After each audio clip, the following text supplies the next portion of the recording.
자, 질문을 좀 받겠는데 아마 이거 우리 세션 끝나기 전에 이제 그 책을 5권이 있는데요. 제가 가지고 있는 책 5권을 가지고 왔는데 그거를 아마 이제 추첨해서 그 아마 드리는 거를 이제 할 겁니다. 우리 저 유 실장님이 이제 그걸 하실 텐데 질문을 좀 조금 바꾸서 그거 할까요, 유 실장님? 그래도 되겠어요? 네. 질문을 하실 거를 자 손을 한번 들어주세요. 잠깐 여기다 메모할 준비를 해놓고 자 어제처럼 제가 1, 2 성함을 잘 모르니까 1번, 2번, 3번 혹시 일찍 가져야 되는 분 있으신가요? 손 드신 분 중에? 네. 자 그럼 저 뒤에서부터 1번 손 들어주세요. 제가 번호를 할게요. 저 그럼 뒤에서부터 1, 2, 3, 4 손 드신 거죠? 5, 6, 7, 8 됐나요? 자 자기 번호 자기가 기억해 주세요. 예 그리고 이제 자 1번부터 얘기를 해주세요. 질문이 아니고 아까 서울 민주주의에 대한 거에 대한 게 설명하시다가 넘어갔거든요. Democracy to come. 예. 알겠습니다. Democracy to come. 네, 2번요.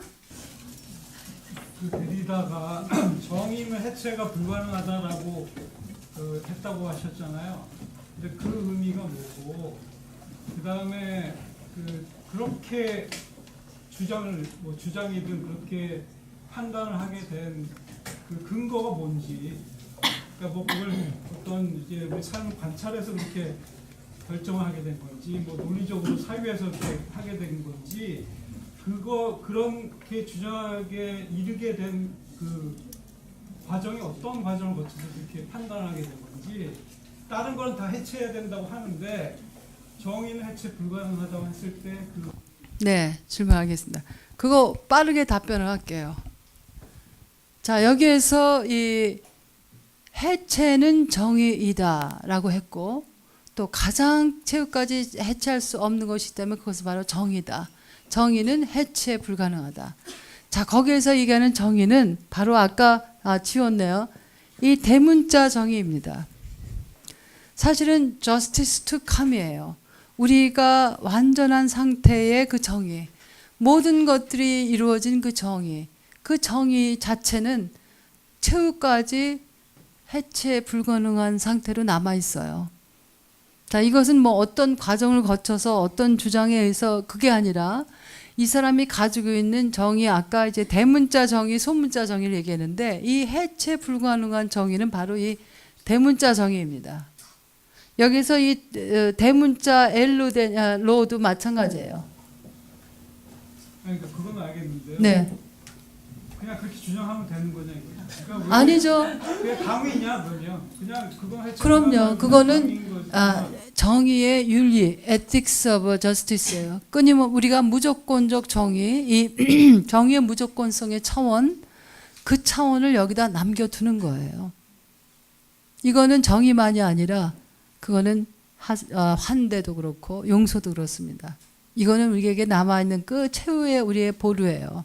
해체할 수 없는 것, 이것을 향해서 무수한 작은 정의들을 해체해 나가야 되죠. 여기 있는 거예요.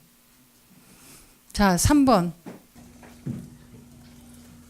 강의 듣고 그냥 개인적인 질문이 들어서 하는데요. 이 사회가 어떤 범주 소속감이 되게 안전하고 편하다는 전제를 깔고 있는 것 같아요. 근데 이제 그 안에서 주는 안정감이나 지위를 획득하기 위해서 타인과 이제 자신을 끊임없이 범주화시킨다고 생각하거든요. 근데 이제 사람들은 그것에서 도태되는 것, 이제 배제에 대한 불안함에 이제 허덕이고 또 자신의 정상성이나 권력을 포기하기 싫어한다고 생각을 해요. 저는 개인적으로. 그렇다면 이제 불의가 어떤 지금 정의 얘기하고 있으니까 그럼 이것으로 발생하는 불의가 이제 전복될 것이다 라는 어떤 상상력도 많이 없어진 것 같다는 생각이 들거든요. 심지어 어떤 이벤트 사건들을 마주하고서도 그것들을 부정하려고까지 하는 걸 좀 봐서, 그렇다면 이러한 불안함을 극복하고 권력에 저항하는 상상력을 가지려면 이 시대에서 어떻게 해야 될까 하는 게 좀 궁금한 생각이 들어서. 네. 자, 좋은 질문 해주셨어요. 4번 누구시죠? 네. 저는 이론적인 것보다는 좀 역사적인 질문인데요. 이게 근대성의 그 거대 담론들이 이렇게 억압을 하고 그것을 개별성에 근거해서 이렇게 해체하려는 사람의 노력 이런 것들을 보면 이렇게 굉장히 공감이 가고 적절하다고 생각이 되는데 저는 우리나라는 아직까지 우리 사회가 근대화되지 않았다고 생각합니다. 그런 면에서 보면 아직까지 이제 우리 힘으로 뭐 근대성을 달성해 본 적이 없기 때문에 주어진 근대성이 체화되지 않은 상태에서 근대성의 해체를 원하기에 너무 이르다는 것보다는 이게 너무 메스가 되는 것 같아요. 그러니까 아직 우리가 신화나 어떤 비이성 이런 것과 싸워서 이겨본 적이 없고 그런 것들을 계몽해야 되는 상황인데 지금 갑자기 이제 개별성을 이동하면서 막 해체를 해야 되니까 논의의 출발점이 없고 막 잡탕이 되는 것 같아요. 그래서 근데 그런 개별적인 가치들을 존중하지 않을 수 없고 그렇다고 해서 근대적 가치가 도래하는 것들을 그리고 당장 계몽하고 혁명해야 되는데 이미 짬뽕이 돼 있으니까 이걸 어떻게 이 실타래를 풀어나가야 될까. 근데 그 DJDOC 문제에서도 그런 개별성을 계속 강조하다 보면 이게 막 분산이 돼요. 논점도 없어지고 그리고 또 그런 걸 어떻게 실타래를 풀어야 될지 고민이에요. 네. 좀 질문입니다. 자, 5번이 누구시죠? 예, 5번까지 받고서 제가 간략하게 이거 대답하고 그다음에 또 질문 받죠. 저는 질문이라기보다는 추가 설명 요청드리고 있는데 아까 자기 식민화에 대해 설명하실 때 어제도 그러셨는데 그 부정적인 어휘들로만 사례를 주로 들어주셨는데 사실 소위 세워주는 말들로도 사람을 말라죽게 할 수 있다고 생각해요. 그래서 그런 가능성을 말하고 세워주는 걸로도 상대에 대한 편견이 막 드러날 텐데 그 부분에 대해서 추가 설명을 좀 해주셨으면. 본인이 예를 들어서 한번 해보시겠어요? 뭐라 했죠? 축에 세우는 말. 네. 예를 들어서. 힘듦에 대해서 이렇게 토로하고 있을 때 그래도 난 이런 부분이 특별하지 않느냐 하는 말들로 되게 나는 그렇지 않은데 그쪽에서 보기에 되게 그러니까 영혼 없는 칭찬이라든지 뭐 그런 거. 그렇게 될 수도 있고요. 사실 이 사람은 진심으로 할 수도 있는데 그게 내 상황을 어느 정도 알고 너를 세워주겠다는 의도로 편견을 씌워버리는 거고 이 사람이 어떠한 어려움 속에 있는지를 다 이해했다는 느낌으로 계속 말하게 되는 상황이 좋은 단어를 사용해도 이게 굉장히 식민화시킬 수 있다는 생각이 들어서 사실은 지금 이미 본인이 문제 제기를 하면서 거기에 대한 리스폰스를 이미 하셨어요. 그러니까 사실 우리가 타자에 대해서 규정하고 뭐 격려하고 이러는 것들이 가지고 있는 이제 위험성이 있죠. 왜냐하면 내 방식으로 본 너를 투사해서 너에게 이거를 이제 너는 이래라고 하는 것이 굉장히 듣기 좋은 말일 경우에도 나는 거기에 뭔가 맞지 않는 옷을 나에게 계속 입히려고 하는 것 같은 것. 특히 뭐 부모가 자식에게 너는 이거 할 수 있는 애야.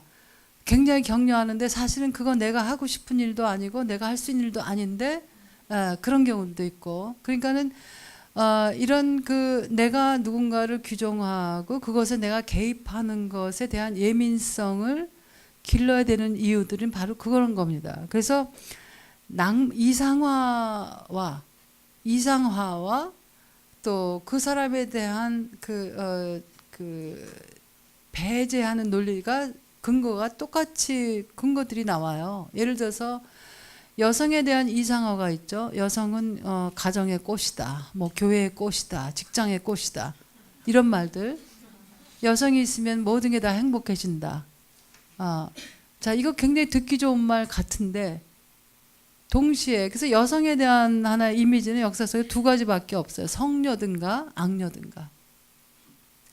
그래서 악녀라고 나쁜 여자라고 지칭하는 거하고 저 사람 굉장히 좋은 여자라고 하는 것의 뿌리는 똑같습니다. 그래서 이 포스트 콜로니얼 그 탈식민 담론에 보면은요, 이 서구 세계 아닌 그 다른 세계에서 아시아에 대한 이제 뭐 그 누구예요? 에드워드 사이드라는 사람이 오리엔탈리즘이라는 책에서 그런 거 하는데 아시아에 대한 굉장한 이상화를 하는 사람이 있어요. 아주 아시아 그러면은 정말 막 확 매혹이 돼가지고 아시아의 그 여러 가지 페인팅이나 철학이나 매혹돼 가지고 굉장히 이상화시키는데 동시에 또 다른 편에서는 아시아 그러면은 언제나 뒤처진 그런 존재들 오리엔탈이라고 하는 게 언제나 야만적인 프리미티브하고 도무지 이성적일 수 없고 이런 상충하는 것 같은 이미지가 맞아요. 사실은 이 뿌리는 똑같아요. 그 사람들이 가지고 있는 개별적 존재로서의 다양성, 다층성들을 보지 않으려고 하는 거예요. 자기 시선에서 자기가 보고 싶어하는 것만 보려고 하는 거죠. 그러니까 지금 말씀하시는 거 맞아요. 그게 겉으로 굉장히 뭔가 좋은 얘기 같은데 사실은 내가 아닌 나의 옷을 입게 만들어버리는 것. 그래서 사실상 내가 지금 고통당하는 것, 내가 씨름하는 문제들을 사실은 정확하게 전달되지도 않고 볼 수도 없죠. 능력이 없는 것. 그러니까는 식미라고 하는 거가 굉장히 아주 나쁜 말로만 있는 게 아니라 이 아시아 오리엔탈이라고 하는 것이 나쁜 말로만 아니라 오리엔탈들에 대한 굉장한 이상화와 낭만화를 통해서도 사실은 그 사람들 식민화하는 게 나타난다라고 하는 거예요. 그 좋은 측면입니다. 자, 그다음에 우리 근대를 제대로 경험하지 못한 이들에게 근대를 해체해야 된다, 근대를 넘어서야 된다라고 하는 포스트 모더니즘의 주장이 타당한가? 사실은 페미니즘이 페미니즘 안에서도 이 포스트 모더니즘에 대한 입장이 둘로 나눠집니다. 하나 입장은 포스트 모더니즘은 페미니즘에 도움이 안 된다. 왜냐하면은 페미니즘의 자라나게 된 씨앗은 모더니즘 속에서 자라났거든요. 그래서 여전히 페미니즘은 거대 담론이 필요해요. 가부장제라는 거대 담론, 혹은 성차별주의, 혹은 억압이라고 하는 거대 담론이 여전히 필요한데 포스트 모더니즘이 그런 모든 거대 담론의 해체를 주장하면서 이 개별성들을 드러내려고 할 때 지금 말씀하신 것처럼 응집력, 우리 깃발 하나에 아직도 모여야 되는데 이 깃발을 다 해체해버리면 어떻게 할 것이냐. 하나의 거대한 딜레마예요. 자, 그런데 또 다른 의미에서 페미니즘은, 자, 보세요. 이 모더니즘의 딜레마가 뭐냐 하면은, 모더니즘이 이제 하나의 사상적 계보로서 계몽주의 사상이 굉장히 중요한 하나의 역할을 하지 않습니까? 계몽주의 사상의 하나의 전거는 인간의 자율성, 인간의 이성, 인간의 개체적 존재성, 개체성, 이 사유 방식이 이런 가치들이 이제 계몽주의 사상의 전거가 됐단 말이에요. 자, 그런데 그거는 굉장히 맞아요. 그래서 그거를 받아들여서 여성운동이 태화동했는데 그 계몽주의 사상에서 놓쳤던 건 뭐냐면 인간의 개체성, 인간의 자율성, 인간의 합리성에서 그 인간이 누구인가? 그 인간은 남자였고 크리스찬들이었고 중상층이었고 백인들이었어요. 그래서 한편으로는 이 인간의 평등과 자유와 해방을 얘기한 그 모더니즘이 가지고 있던 그 해방의 정신은 굉장히 중요합니다. 그래서 하버마스 같은 사람도 모더니즘의 프로젝트는 아직 안 끝났다 그러지 않습니까? 데리다도 이 모더니즘을 배격하지 않아요. 그래서 데리다가 새로운 계몽주의를 얘기합니다. New Enlightenment를 얘기해요. 저는 이 근대와의 그 관계는 굉장히 나선형적 관계라고 봐요. 우리가 포스트 모더니즘의 근대를 확 이제부터는 다 없애버리자. 이거는 불가능할 뿐더러 그것이 아직도 근대가 추구했던 것들을 더 예민하게 확장시키는 것이 필요한 경우들이 많아요. 그런 거대 담론의 필요성. 우리 아직도 다양한 차별 이거 거대 담론이거든요. 이런 게 필요한데 여기에서 그러면은 거대 담론이나 미시 담론이나 데리다가 주고 있는 중요한 하나의 우리에게 교훈은 뭐냐면 우리는 늘 이더 오아에 익숙해 있어요. 자, 포스트 모더니즘 얘기하려면 모더니즘 확 버려야 돼. 뭐 여성에 대해서 얘기하려면 남자하고는 대립적이어야 돼. 이런 것들에 대해서 모든 대립적 이원론적 사유방식, 자, 대립적 이원론적 사유방식.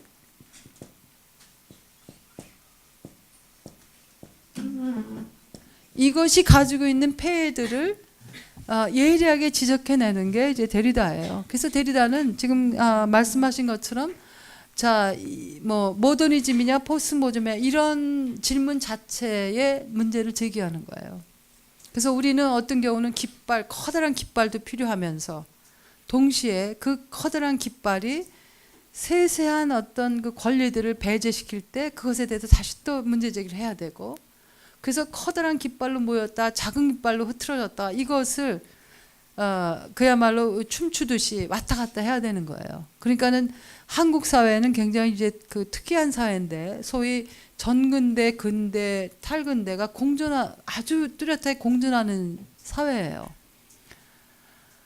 그러니까 굉장히 흥미로운 사회인데 지금 말씀하신 것처럼 우리는 근대, 서구의 근대 500년이 거쳤던 아주 치열한 인식론적 싸움을 하지 않았어요. 그래서 예를 들어서 여성의 참정권도 서구에서는, 미국에서는 거의 72년을 투쟁해서 얻었거든요. 여성 참정권이 10년도 아니고 20년도 아니에요. 72년이 걸렸어요. 자, 투쟁의 기간을 그렇게 오래 가졌을 때 어떤 것이 일어나겠습니까? 우리가 예를 들어서 우리 광화문의 촛불 시위가 20년, 30년, 막 70년이 갔다고 생각해 보세요. 다양한 권리를 주장하기 위해서. 소위 전 국민의 의식화가 이제 시작이 되는 거예요. 아주 다층적으로. 자, 서구에서, 미국에서는 72년이 걸려서 여성들이 참정권을 획득했습니다. 자, 근데 우리나라는 참정권이 어떻게 됐어요? 우리 싸움 하나도 안 했어요. 그냥 주어졌어요. 주어졌어요. 값없이 주어진 것의 대가를 우리가 치르고 있다고 저는 생각을 해요. 우리가 참정권을 획득하기 위해서 여성들이 예를 들어서 50년, 60년, 70년을 투쟁을 했다고 생각해 보세요. 무슨 뭐 저쪽에 배운 사람만 자기 생각을 하는 게 아니에요. 뭐 페미니즘 저쪽에 여성운동 따로 하는 사람만 뭐 어쩌고 하는 게 아니라 구체적인 일상 속에서 그런 권리에 대한 예민성들이 자꾸 자라게 돼 있어요. 그래서 우리는 서구가 저는 이제 대학에 있으니까 교육을 보는데 저는 이제 아이들을 뭐 그 독일에서 이제부터 아이들을 데리고 다니면서 그 나라가 교육을 어떻게 아이들을 시키는가를 봤거든요. 독일하고 미국에서. 그리고 한국에 왔는데 자, 고국이라고 하는 한국에 와서 그 힘든 것은 상상을 할 수가 없어요. 왜 힘드냐면은 우리 아이가 학교에 와서 늘 하는 얘기 중에 하나는 나를 사람 취급 안 해. 이 말이 입에 늘 붙었었어요. 자, 버스를 타도 나를 사람 취급 안 했어. 또 운동장에 가서 놀러 가는 나를 사람 취급 안 해. 이 아이 속에는 내가 한 인간인데 나를 인간 취급 안 했다라고 하는 게 가장 한국 사회에서 적응하기 힘든 것 중에 하나였어요. 근데 그게 뭐냐 하면은 자, 한 개별인이 이게 이제 서구의 그 근대성이 우리나라가 근대성에서 좋은 것을 안 배우고 그냥 도구적 근대성만 배웠어요. 근대성의 가장 중요한 것은 한 개별인을 개체적 인간으로 보는 그것이 그 시선입니다. 자, 모든 인간이 자유롭고 평등해야 된다. 이게 엄청난 선언이거든요. 이 프랑스 혁명이 여러 가지 문제를 많이 일으켰지만 그 혁명의 정신이 가지고 있었던 건 뭡니까? 무슨 네 집안이 아니라 뭐 흙수저 금수저 뭐 이런 거 아니라 한 개체적 존재로서 나는 인간으로서 평등하고 존엄하다. 그래서 우리가 싫든 좋든 우리가 쓰는 지금 개념 있잖아요. 인권이라든 정의 개념 다 서구에서 나왔어요. 우리가 낭만시하는 동양 철학에서 나오질 않았어요. 무수한 사유들이 정치화되는 과정을 거치질 못했던 거예요. 그러니까 다양한 동양 사상에 뭐 그것이 없는 것이 아니라 그런 것들을 구체화시키고 실현해내는 제도로서 그런 것들을 우리가 연결시키지 못했어요. 그래서 이 아이들을 학교의 교육 시스템에 들여다보면은 소위 선진국의 교육 시스템의 특징은 뭐냐면 한 개별인들의 존엄성을 지켜내는 게 교육이에요.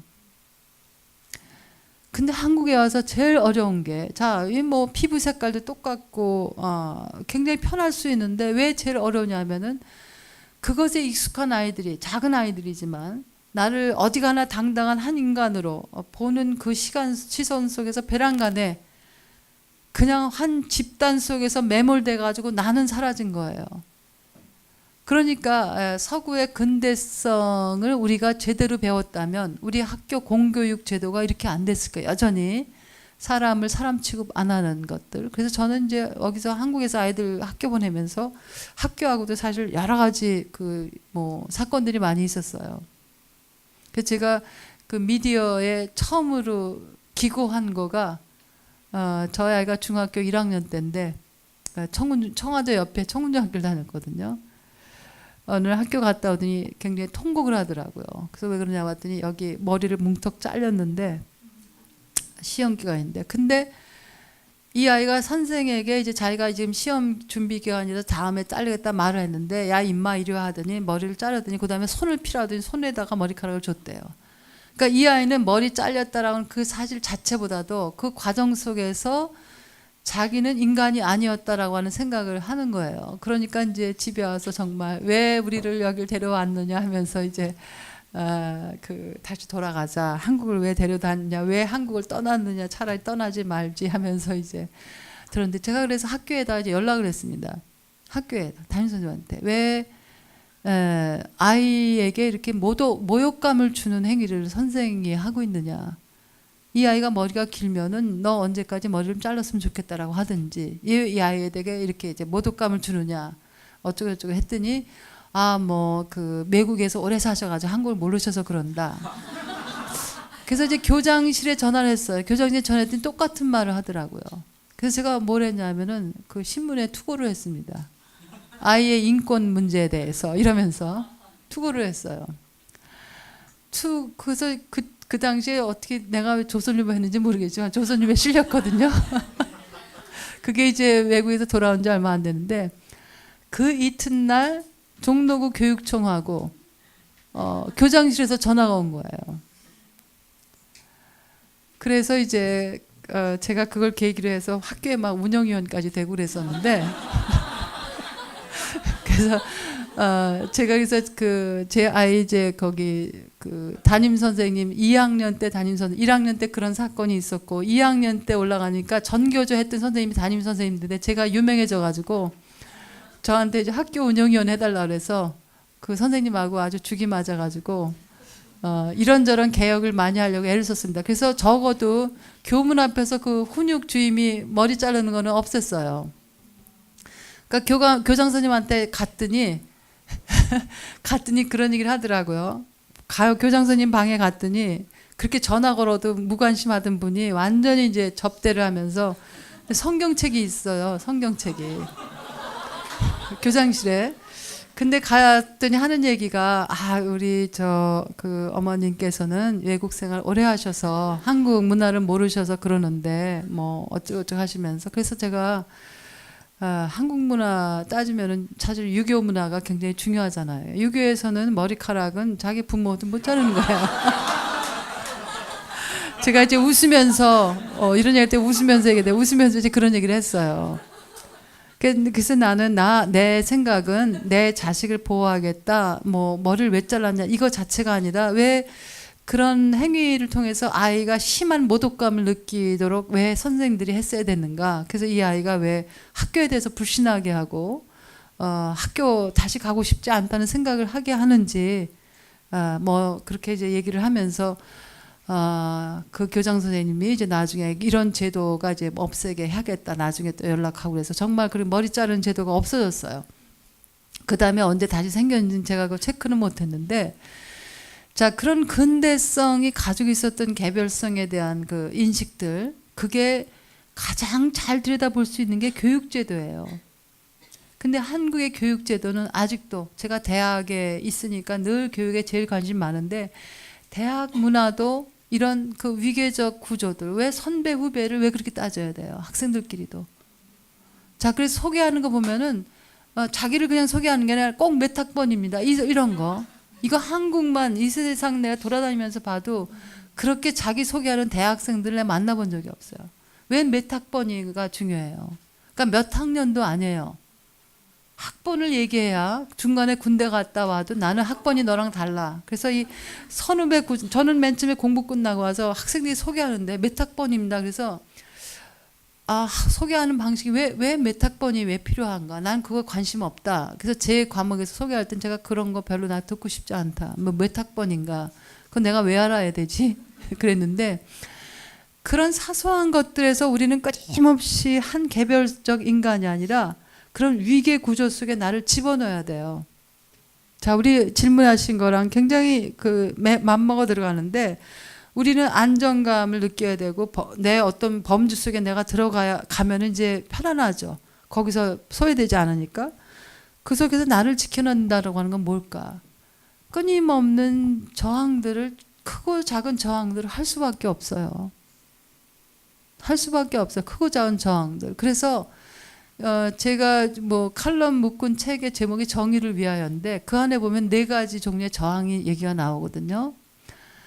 그래서 다양한 저항들을 크고 작은 저항들을 할 수밖에 없어요. 그러면서 사실은 이 현실 구조 속에서 끝없는 타협점을 스스로 만들어가야 돼요. 왜 내비게이션 있잖아요. 길 찾아가는 거. 저는 이 살아감이라고 하는 것은 이 내비게이션이랑 굉장히 같다고 생각해. 하나의 메타포로서. 왜냐하면 우리의 삶의 구조는 절대적 어떤 내 이론이라고 하는 건 언제나 하나의 이상성을 전제해요. 이상성. 우리는 이 현실성 속에서, 이 리얼리티 속에서, 우리가 그래서 끊임없이 지금 얘기하는 거는 우리의 그 두 축들,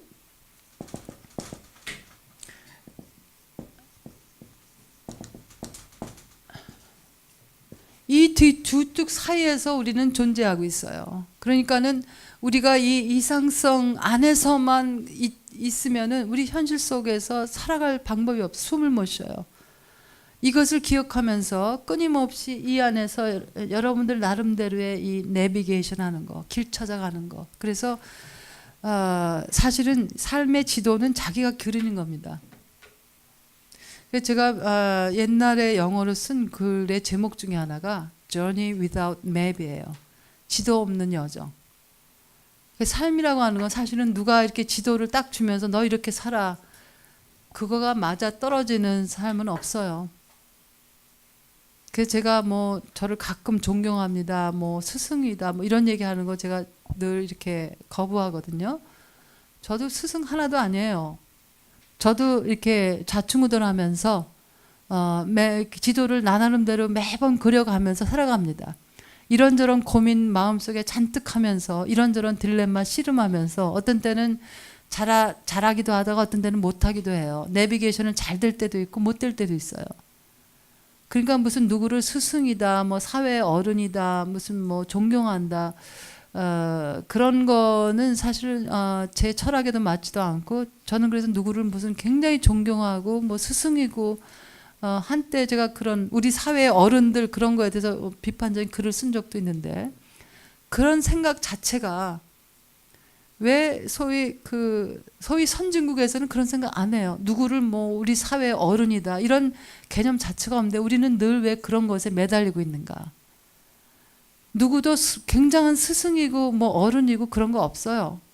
뭐 나이가 많다고 해서 굉장히 스승이고 그런 거 하나도 없는데 그렇게 자기 길을 자기만의 지도를 찾아가는 거 그게 살아감이라고 생각해요. 자, 이 디모크라시 투 컴이라고 하는 것은 자 여기에서 우리가 함께 사랑함이라고 하는 거, 이 디모크라시라고 하는 것은 뭐겠어요? 민주주의의 가장 중요한 하나의 그 인간 이해는 뭐겠어요? 자, 민주주의도 서양에서 나왔거든요. 자, 뭐겠어요? 자, 여러분들이 예를 들어 투표할 때 뭐 가장이 한꺼번에 해준다 이런 거 있습니까? 없어요. 한 개별인 이 인디비듀얼리티, 뭐 싱귤라리티가 가장 중요한 출발점이 바로 민주주의입니다. 그래서 이 모든 개별인들이 자 여성에게 왜 참정권이 안 주어졌냐 하면은 여성들은 이성과 합리성이 결여된 존재라고 봤어요. 이게 이제 근대를 끊임없이 비판해야 되는 이유 중에 하나가 그런 거대 담론 아래서 억눌려진 그런 사유 방식입니다. 칸트 같이 이 계몽주의 대가도 여성은 합리성이 결여된 존재라고 봤어요. 또 니그로는 그 사람이 그런 니그로라는 표현을 썼습니다. 지금 그런 거 쓰면은 미국에서 이제 큰일 나는데 가장 아이디어란 인간은 바로 이제 게르만 민족이에요. 자, 칸트 같은 위대한 계몽주의 사상가도 이 코스모폴리타니즘을 얘기한 그런 사람도 이 어두운 이면이 늘 있어요. 자, 이 포스트모더니즘이 유효한 이유는 바로 그러한 어두운 계몽주의의 어두운 측면들을 그들이 끄집어내요. 그렇다고 해서 계몽주의 정신이 가지고 있는 그런 위대한 전통들, 한 개별인들을 고유한 인간으로 보는 그 정신까지 다 이렇게 다 버리면 안 돼요. 그러니까 무슨 근대냐 탈근대냐 이 선택이 아니라 이분법적 사유방식 자체를 우리가 거부해야 돼. 이것이냐 저것이냐가 아니에요. 자, 해겔의 뭐 변증법, 이것이 문제가 되는 이유는 정, 반, 합 이렇게 모든 것이 분리돼 가지고 딱딱딱 되는 거가 그것에 대해서 저항한 게 이제 데리다거든요. 정반합이 아니에요. 모든 것이 그렇게 규정돼 가지고 되는 게 아니라, 그래서 이더 오아의 대안이 보스 앤드다. 이것도 틀리집니다. 보스 앤드라고 할 때는 양쪽의 규정성을, 결정성을 이미 전제하고 있거든요. A와 B. 그래서 이게 두 개 다. 그래서 가끔 학생들이 이제 가실 때는 자, 이 이더 오아의 문제점들을 제시하면 그럼 대안이 그러면은 보스 앤드겠네. 우리 동양 이제 그런 얘기를 하는데, 보스 앤드라 A와 B라고 할 때는 A가 가지고 있는 결정적 그 총체성, B의 총체성 자체는 건드리지 않는 거거든요. 자, 그래서 어떻게 보면은 이 데리다의 사상 같은 것은 사실 추상화 같은 거예요. 정물화가 아니에요. 무수한 결들이 겹치고 만났다 헤어졌다 다시 합쳐집니다. 거기에 이제 데리다 사상에 이제 하나의 묘미가 있는데, 자, 디모크라시 투캄, 민주주의, 도래할 민주주의라고 하는 것은, 자, 이런 한 개별인들의 개별성들이 다 존중되면서 함께 살아가는 공동체를 꿈꿉니다. 자, 이 세상에 존재하는 모든 존재들, 생명들, 데리다 같은 경우는 이제 동물까지 다 들어가요. 동물, 식물까지 들어가요. 그것들이 이루어내는 하나의 공동체는 마치 기독교적으로 얘기하면 하나님 나라 같은 거예요. 하나님 나라에 대한 비전입니다. 그래서 이 어떤 이제 신학자는 예수는 끊임없이 하나님 나라를 얘기를 했는데 도래한 것은 교회다. 그래서 교회는 언제나 플랜 B입니다. 교회는 플랜 A가 아니에요. 지금 우리 한국 사회의 문제는 뭐냐 하면은 교회가 스스로를 플랜 A라고 생각하는 거예요. 교회가 스스로를 우리는 예수의 대변자다. 신의 대변자다. 전혀 그렇지 않습니다. 예수는 한 번도 교회를 세워라, 제도화된 구조를 만들고 거기에서 감독을 만들고 뭐를 만들고 하나도 이런 얘기 하나도 안 했어요. 예수는 종교 자체 얘기를 안 했어요. 예수는 환대에 대해서 얘기했고, 용서 얘기했고, 정의에 대해서 얘기했고, 다른 사람에 대한 그 사랑에 대해서 얘기를 했습니다. 종교를 얘기를 안 했어요. 여러분들 이 엄청난 사실을 왜 기독교인들이 예수의 이름으로 이걸 자꾸 외면하는지 모르겠어요. 그래서 제가 예수로 돌아가자 그 얘기를 하면 우리 학생들이 웃고 하는데 저 굉장히 심각한 얘기예요. 교회들이 정말 예수로 돌아가기만 해도 이렇게 교회가 마치 플랜 A처럼 신의 대변자처럼 사람들을 막 정죄하고 처벌하려고 그러고 어디 가서 불상 다 부셔버리고 다른 사람들의 인권을 다 유린시키고 그런 일을 하지 않을 거예요. 자, 그렇기 때문에 도래할 민주주의라고 하는 것은 사실은 이런 모든 존재물들이 그 개별성의 정말 존엄함을 유지하고 그것이 인정받고 그들의 모든 권리들이 보장되고, 자, 이 얼마나 아름다운 세상이에요. 이제 뭐 성서적으로 보면 하나님 나라죠. 그것이 바로 민주주의의 표상이에요. 그래서 그런 공동체를 이루는 거. 그래서 데리다는 그래서 그런 얘기를 한다. 커뮤니티라고 하는 말에 대해서 굉장히 데리다는 꺼려해요. 쓰기를 꺼려해요. 커뮤니티라고 하는 거, 공동체. 왜냐하면은 공동체라고 하는 것은 사실은 굉장히 배타적 언어예요. 자, 뭐 기독교 공동체. 공동체라고 하는 말을 하자마자 뭐가 생깁니까? 배제와 포괄의 논리가 거기 설정이 돼요. 그래서 데리다는 공동체라고 하는 말을 굉장히 쓰기를 꺼려했습니다. 그래서 누가 물어봤을 때 사실은 공동체라고 하는 거, 우리가 생각하는 공동체는 그래서 공동체 없는 공동체. 그래서 X without X라고 하는 개념들이 하나 이제 잘 쓰는 이유들이 그래서 종교 없는 종교. 제가 지난 여름에 종교에 대해서 얘기할 때 종교 없는 종교. 정말 우리가 종교에 대해서 얘기하려고 하면 종교란 그들이라는 종교란 책임성에 관한 것이다. 왜냐하면 예수의 얘기하고 자 예수의 최후 심판은 인간의 책임성에 대한 얘기뿐이에요. 자 헐벗은 사람들 보살펴줘야 되는 거. 배고픈 사람, 목마른 사람, 헐벗은 사람, 감옥에 갇힌 사람, 아픈 사람. 자 이게 뭡니까? 타자에 대한 연민, 연대, 책임성의 문제를 예수는 얘기했는데 교회 등장한 교회는 무슨 얘기를 해요? 자 교리를 얘기하고 이거 안 믿으면 그래서 마치 이제 구원 클럽이 돼가지고 이거 안 믿으면 뭐 교회에 등록 안 하면은 천당 못 간다. 제가 이 전철 타는데 전철 요새 매일 많이 타는데 늘 꼭 만나는 사람이 오늘도 보면은 자 천국문 닫히기 전에 예수 믿으세요 그러면서 매 칸마다 큰 소리 돌아다닙니다. 천국문 닫히기 전에 예수 믿으세요. 그래서 가까운 교회 나가래요. 그러니까 천국문이 뭔가 참 그러니까 제가 참 저도 이제 이런 거 신학대학 교수인데 천국문 닫히기 전에 예수 믿으세요. 참 예수님이 얼마나 슬퍼하실까. 그러니까 예수하고 상관없는 제도화된 종교로서의 교회들이 자기들이 스스로 우리는 플랜 B다라고 생각할 때 비로소 그 교회가 교회의 존재성을 가지게 됩니다. 그러니까 데리다는 종교란 책임성에 관한 것이다. 또 종교란 불가능성의 열정이다. 그래서 우리가 생각하는 그게 어떻게 가능해? 바로 그 지점이 바로 종교가 들어서는 지점이에요. 그게 바로 메시아주의 없는 메시아성입니다. 우리가 불가능하다고 생각하는 그 지점이야말로 바로 우리가 그 개념들에 대해서 얘기해야 될 지점이에요. 그래서 어제 뭐라고 했습니까? 가능한 개념은 바로 불가능한 개념이다. 그 이름을 지켜내기 위한 가능한 개념은 바로 불가능한 개념이다.